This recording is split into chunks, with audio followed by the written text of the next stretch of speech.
Not that long ago, your safety, your food, and your fun depended on one tool. I can feel the force from that. If you wanted to eat back in the day on the western frontier, you needed one of these. If you wanted to stay safe from wild animals and wild men, you needed one of these. And to pass the long, lonely days out on the prairie with only the wind to keep you company, well, this was your entertainment. Maybe it was a Colt Navy like this, or an 1883 Sharps rifle like that, or an old rusty muzzleloader that you hoped would still fire. Either way, it was your best friend. Today we clutch a cell phone the way people used to clutch their firearms. It was security in a wild world.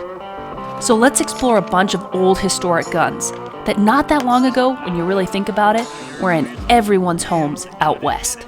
A 22, a 44, the 30-30, the model 1886 lever action, they all had their use. So I think we ought to shoot some of these relics too. Because until you've heard the crack of a gun, felt the kick, and smelled the powder, well, talking about history just doesn't quite do it justice.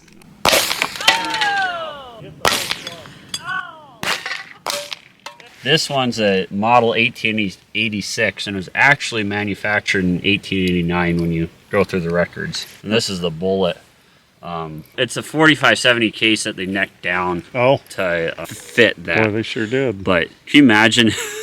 My great-grandfather had a hired man on this ranch that left it when he was let go for whatever reason. If he retired, if he quit. But it's wore out. The hammer won't stay cocked when you, it would fire the hammer again. Not good. No. So this model 1886 lever action is ideal for hunting.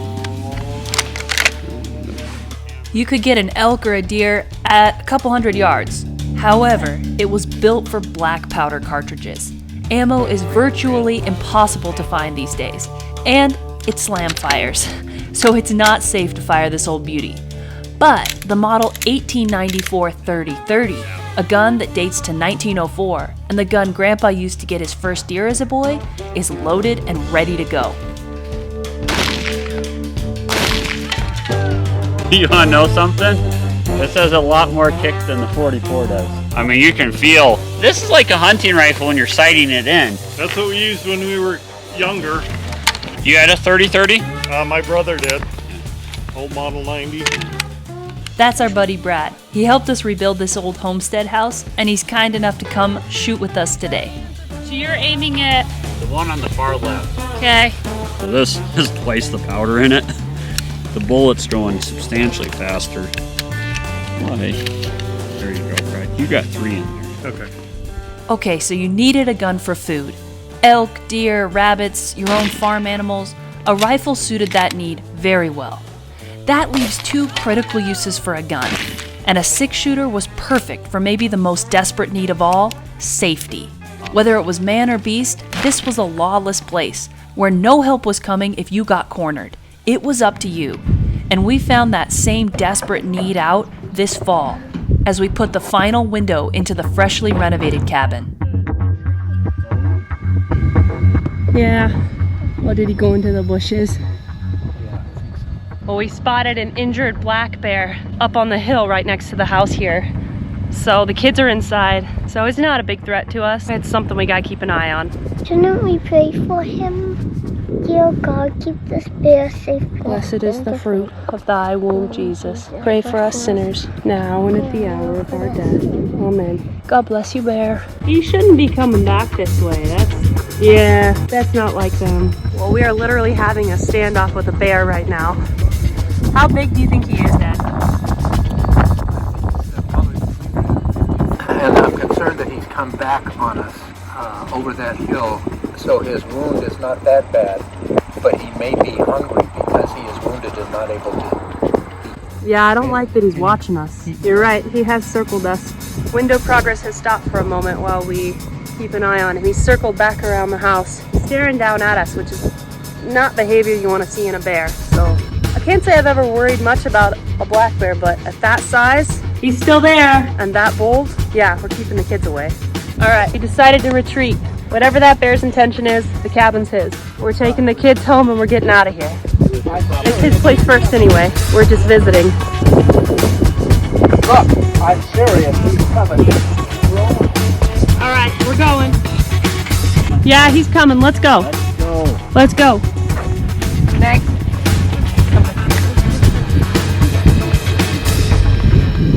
See the bear, Mama? You see him? Huh? All right, let's leave him be. Is this scary or fun? Both. Scary and fun? Yep.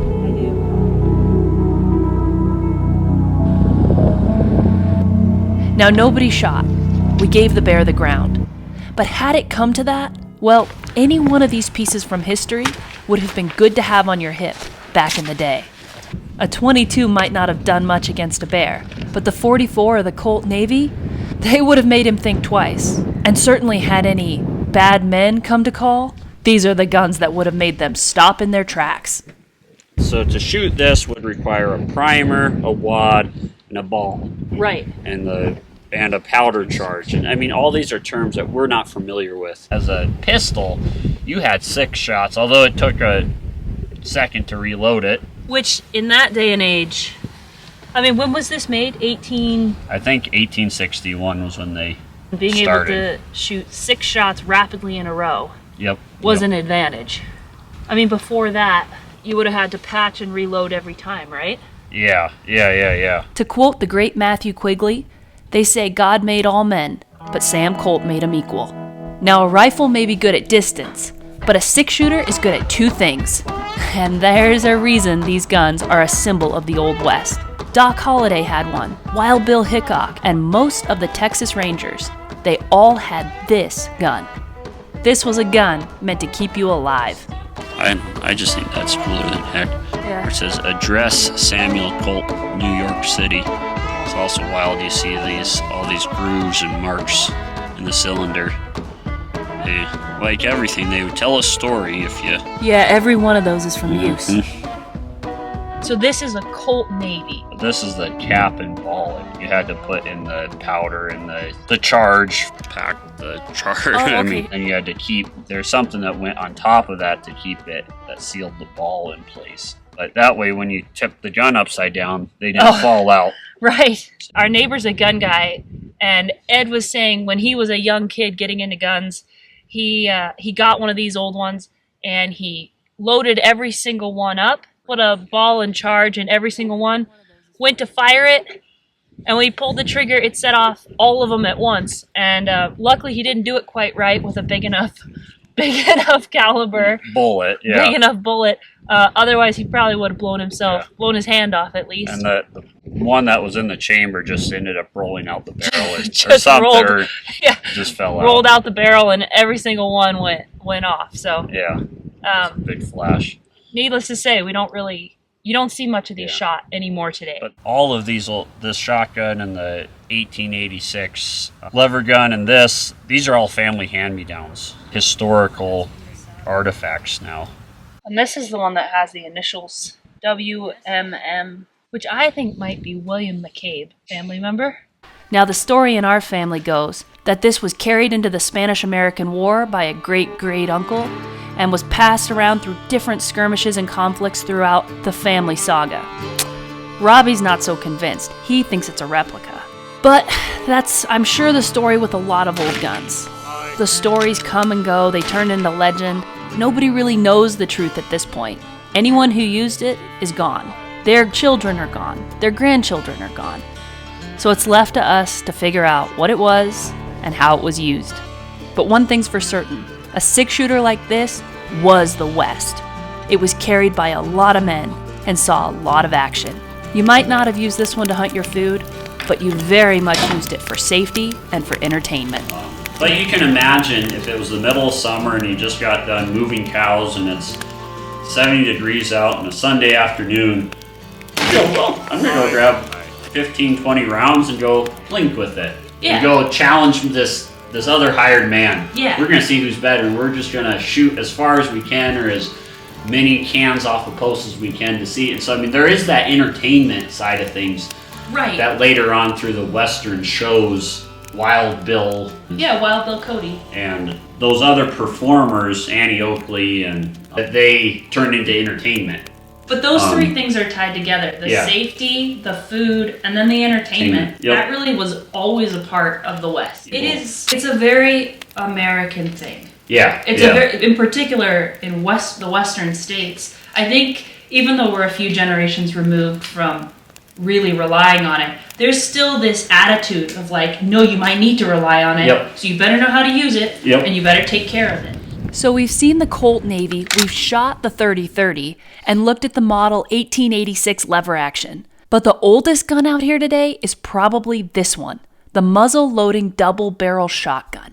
So this is Jessie's family's shotgun that her dad loaned us, and double barrel muzzle loading. I'm pretty sure this would have been for a ramrod, I'm guessing. I mean, that is an old gun. The fact that you'd have to ramrod it. Yep. But this, you could go hunting with, you could shoot somebody from the other side of a door with, or you could go shoot pigeons or birds with your hunting dog.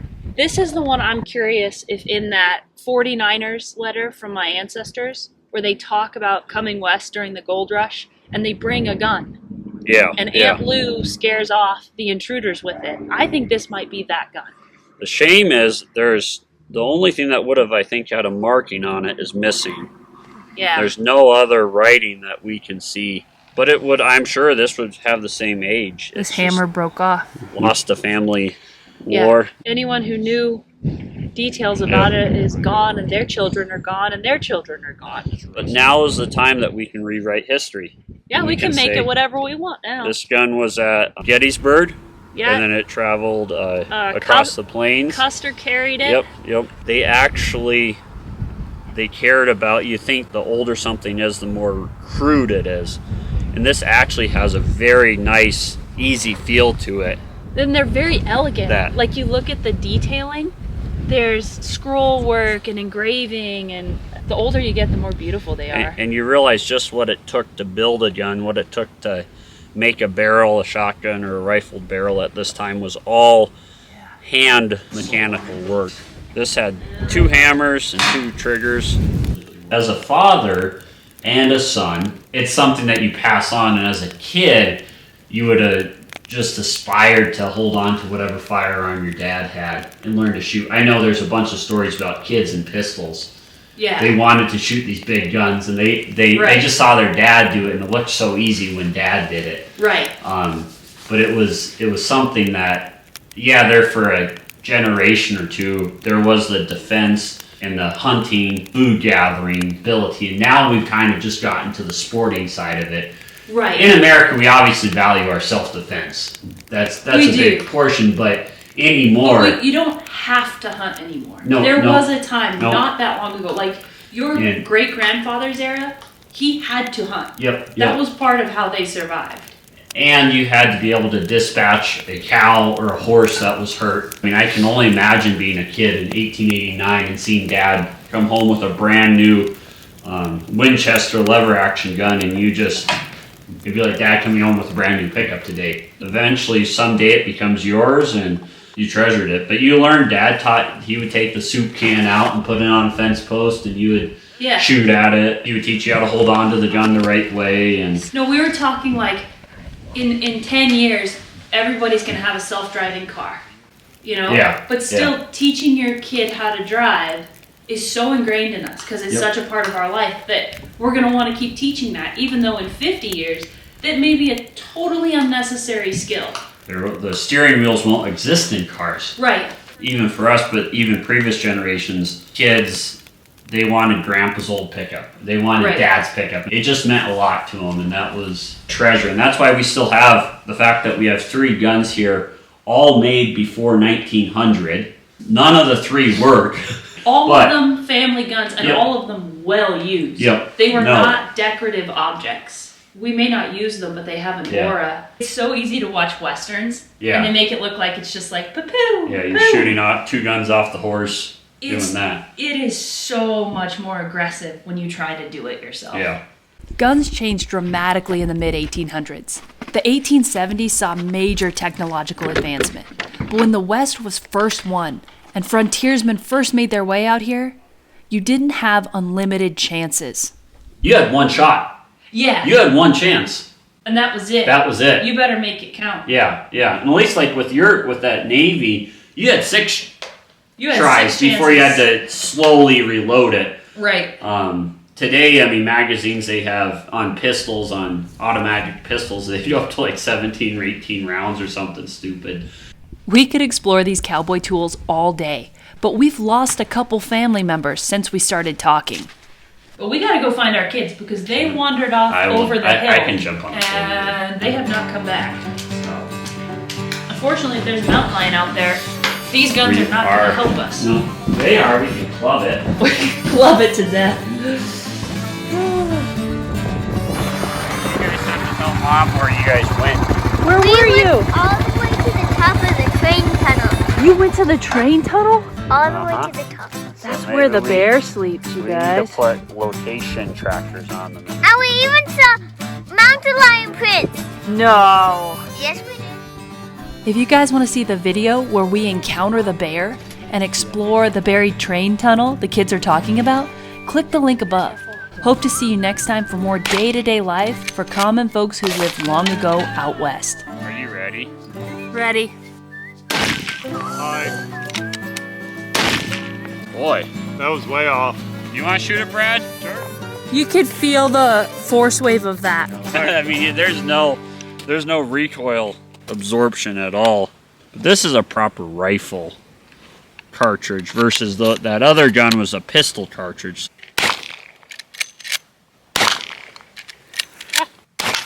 Oh, I got them all! Okay, we're done. They're gone.